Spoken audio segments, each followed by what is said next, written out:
Alhamdulillah Alhamdulillahi nahmaduhu wa nasta'inuhu wa nastaghfiruh wa na'udzu billahi min syururi anfusina wa min sayyiati a'malina may yahdihillahu fala mudhillalah wa may yudlil fala hadiyalah la nabiyya ba'da.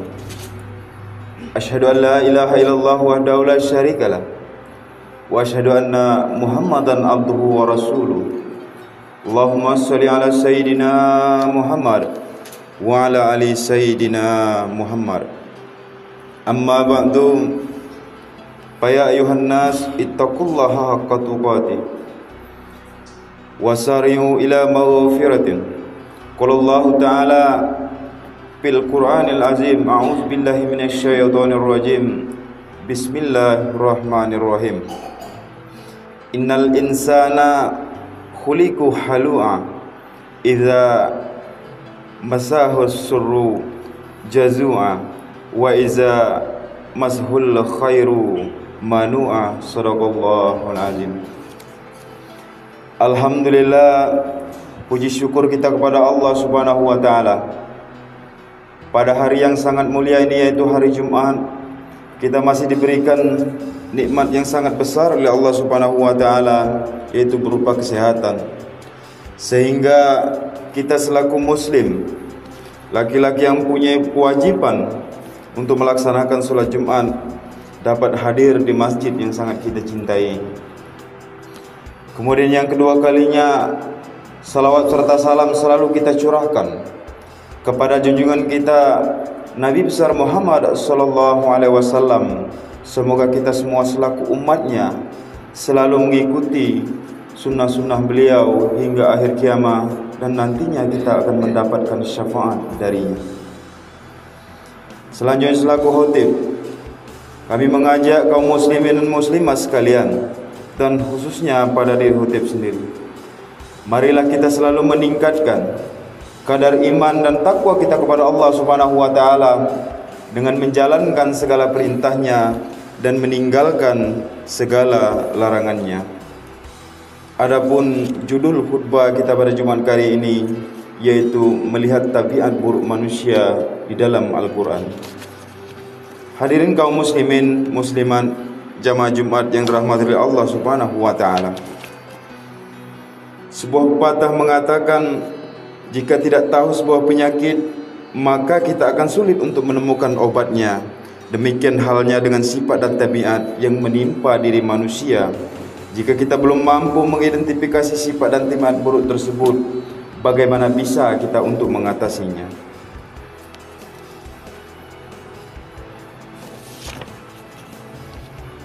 Sebuah ayat Al-Quran yang berbunyi, maka sesungguhnya manusia itu diciptakan dari sifat dan keluh kesah. Apabila dia ditimpa sebuah keburukan atau sebuah kesusahan, ia akan berkeluh kesah. Namun apabila mendapat sebuah kebaikan atau bergelimpang harta, ia amatlah kikir. Lantas siapa yang dimaksud dengan manusia tersebut?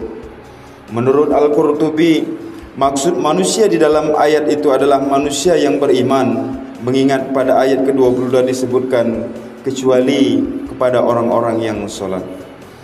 Orang yang salat dalam konteks ini tentu orang yang beriman kepada Allah Subhanahu wa taala. Sementara makna kufur dalam tafsir Al-Qurtubi, kufur dalam pengertian kufur nikmat dan tidak bersyukur. Dan sifat ini tidak hanya dimiliki oleh orang yang kafir, karena dalam tubuh orang mukmin sendiri pun masih banyak sifat ini kita jumpai. Hadirin jemaah Jumat yang dirahmati Allah Subhanahu wa taala. Setidaknya ada 3 sifat yang disebutkan di dalam ayat tersebut, yaitu halu'ah, jazu'ah, dan manu'ah. Yang pertama yaitu manusia memiliki sifat halu'ah, yaitu sifat ingkar. Tak pernah kenyang, tak mudah bosan, dan tak pernah sabar. Sebagaimana sebuah tafsir ayat yang berbunyi, innal insana khuliqa halu'a. Mengutip pendapat Ad-Dahak Al-Qurtubi dalam tafsirnya menyebutkan bahwasanya makna kata halu'a di sana adalah kufur dalam arti ingkar. tidak bersyukur dan tidak mengakui nikmat-nikmat yang telah diberikan oleh Allah Subhanahu wa taala. Lebih lanjut, Al-Qurtubi menjelaskan secara bahasa menurut Mujahid dan Qatadah, kata haluah artinya keinginan yang menggebu-gebu dan keluhan terburuk. Ada pula yang maknai kata halu'a dengan tidak sabar jika menginginkan sebuah kebaikan atau keburukan, sehingga mudah melakukan sesuatu yang tak pantas untuk dilakukan. Kemudian menurut Ikrimah, halu'ah artinya bosan dan tidak mudah lelah, sedangkan menurut Ad-Dahak artinya bisa juga tidak pernah kenyang.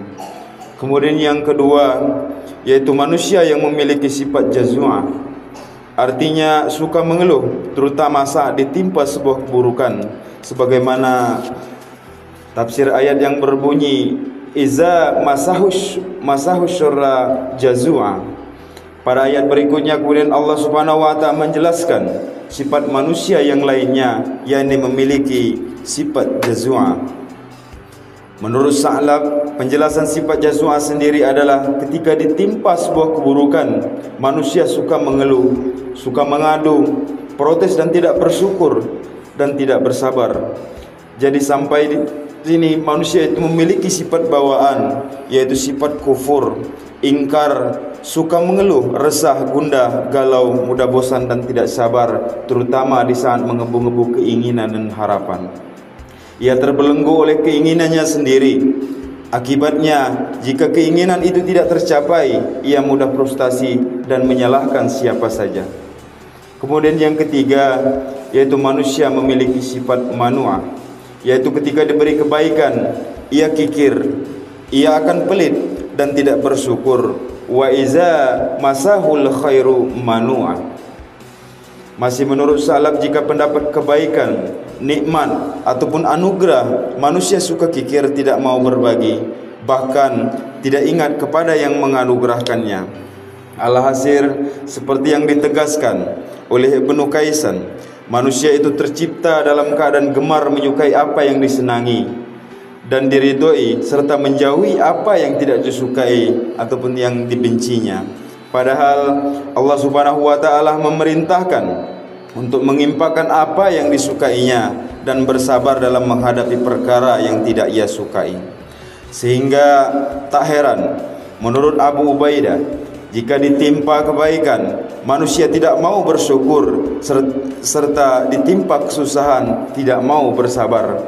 Manusia itu terkadang lupa dirinya hanya bisa berkeinginan, yang menentukan hanyalah Allah Subhanahu wa taala. Sebesar apapun keinginan, keputusan tetap harus sesuai dengan kehendak Allah Subhanahu wa taala. Sekuat apapun usaha, tidak akan mampu menembus benteng takdir. Demikian seperti yang diungkapkan oleh Syibnu A'talilah dalam hikamnya, sawabikul himami la tahrikul aswara aqdari. Menggebunya sebuah keinginan tidak akan mampu menerobos benteng takdir. Obat dari manusia semua tabiat dan sifat buruk itu adalah berpegang teguh pada apa yang sudah diterangkan Allah Subhanahu wa taala di dalam ayat-ayatnya di Al-Qur'an. Kecuali orang-orang yang melaksanakan salat, mereka akan tetap setia melaksanakan salatnya. Orang-orang dalam hartanya disiapkan bagian tertentu bagi orang miskin yang meminta dan hak yang tidak akan diminta. Masih ada beberapa ayat lanjutan di atas, namun secara ringkas Allah Subhanahu wa taala memberikan penawar atas semua sifat tak buruk di atas. Yang pertama yaitu salat dengan istiqomah. Kemudian yang kedua, mari menyisihkan sebagian harta bagi orang-orang yang tidak mampu. Kemudian yang ketiga, membenarkan hari pembalasan. Keempat, merasa tidak aman atas siksaan Allah Subhanahu wa taala. Kemudian yang terakhir yaitu menjaga kemaluan kecuali kepada istrinya. Hadirin jamaah Jumat yang dirahmati Allah Subhanahu wa taala, demikianlah tabiat buruk kita sebagai manusia. Karena itu, marilah kita berusaha menjauhi sifat-sifat tersebut dengan bersungguh-sungguh. Kita mengambil penawarnya. Semoga kita termasuk orang-orang yang berpuasa dan mampu menjauhi sifat-sifat buruk tersebut. Demikianlah khutbah singkat kita pada Jumat kali ini. Mudah-mudahan bermanfaat untuk kita semua dan khususnya pada diri khutib sendiri. Aqulu qauli hadza wa astaghfirullahal azim li wa lakum wa lisyairil muslimin wal muslimat fastaghfiruhu innahu huwal ghafurur rahim.